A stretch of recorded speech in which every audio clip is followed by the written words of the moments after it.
সংগঠিতভাবে কিংবা রাজনৈতিক প্ল্যাটফর্মের মধ্যে দিয়ে নয়। সাকিব ভাই ইয়ং তরুণ রাজনীতিবিদ হিসেবে নিয়মিত আমাদের পক্ষে কথা বলেছেন টেলিভিশন টক শোতে।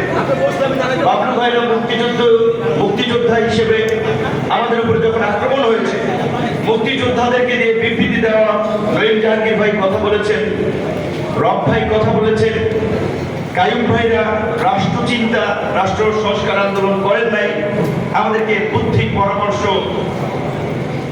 আর্থিক মানসিক বিভিন্ন ধরনের সাপোর্ট দিয়েছেন, যার ফলে আমরা সেই কোটা সংস্কার আন্দোলন থেকে 2019-এ ডাকসু নির্বাচনের একটা বিজয়ের পরে রাজনৈতিক অগ্রযাত্রার দিকে আমরা যেতে সাহস করেছিলাম। প্রকৃত অর্থে আমি বলেছিলাম এই অভ্যুত্থানের পরে দেখবেন বিভিন্ন বিশ্ববিদ্যালয়ে অনেকে ভাইস চ্যান্সেলর হয়েছেন, ইউজিসির মেম্বার হয়েছেন, পিএসসির মেম্বার হয়েছেন, অনেকে বিভিন্ন দলের পরিচয়, কেউ বিএনপির, কেউ জামাতের, বিভিন্ন ক্ষেত্রে। কিন্তু আমি গতকালকে সাকিব ভাইয়ের সোশ্যাল প্ল্যাটফর্মের একটি পোস্ট দেখছিলাম। 18 জুলাই ঢাকা বিশ্ববিদ্যালয়ের শিক্ষক নেটওয়ার্কের প্রোগ্রাম ছিল ছাত্রদের উপরে আক্রমণের প্রতিবাদে। যদি অনেকে বামপন্থী চিন্তাধারার সাথে বিশ্বাসী আমার কেউ ইন্ডিভিজুয়াল আছেন, কিন্তু আমি দেখেছি গত এই আমাদের 7-8 বছরের সংগ্রামে প্রত্যেকটি ক্রান্তি লগ্নে আরো মোহাম্মদ স্যার সহ এই মানুষগুলোর অগ্রণী ভূমিকা ছিল। কিন্তু আজকে তাদের খুব বেশি মূল্যায়ন নাই, কারণ এখন জোর যার মূল্য তার, মানে যার যত বেশি শক্তি।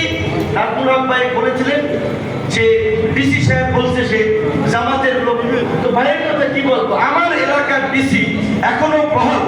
তার বিষয়ে আমি কমপ্লেন দিয়েছিলাম সালেউদ্দিন সাহেব সহ রেজওয়ানা বাসা উপদেষ্টাদেরকে রোজার ঈদের সময়, যে তিনি বলছেন যে করলাম না চাকরি, বিএনপি ক্ষমতায় আসবে, রাজনীতি করবো। আমি বললাম তাহলে ভাই আপনার যদি এই উপলব্ধি হয় আপনি এখনই আল্লাহর রাস্তায় চাকরি চাইতে দেন, কারণ এই অভ্যুত্থানের পরে এখন আবার প্রশাসনের বিহেভিয়ার এরকম হবে এইটা আমরা প্রত্যাশা করি না।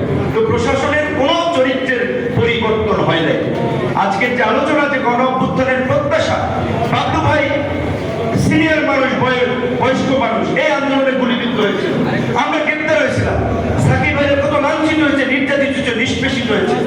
আমরা এই বিদ্যমান ব্যবস্থার পরিবর্তনের কথা বলে লড়াই করে মানুষকে সংগঠিত করে আহ্বান করেছিলাম। কিন্তু দুঃখ লাগে, কষ্ট লাগে, 11 মাসেও ডক্টর ইউনূসের প্রতি আমাদের যে প্রত্যাশা ছিল, এই উপদেষ্টা পরিষদের প্রতি আমাদের যে প্রত্যাশা ছিল, শুধুমাত্র বিএনপি জামাতকে প্রশাসনের বিভিন্ন পদে পুনর্বহাল ছাড়া আর কোনো কার্যকর পরিবর্তন হয় নাই গত 11 মাসে।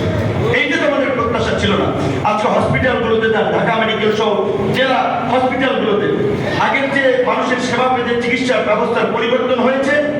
ভূমি office, UNO office, DC office, SP office কোনো পরিবর্তন হয়েছে? রাজনৈতিক নেতা যাদের ক্ষমতা আছে, সংগঠন আছে, তাদের কথাই চলতেছে। এই ব্যবস্থার তো আমরা পরিবর্তন চেয়েছিলাম।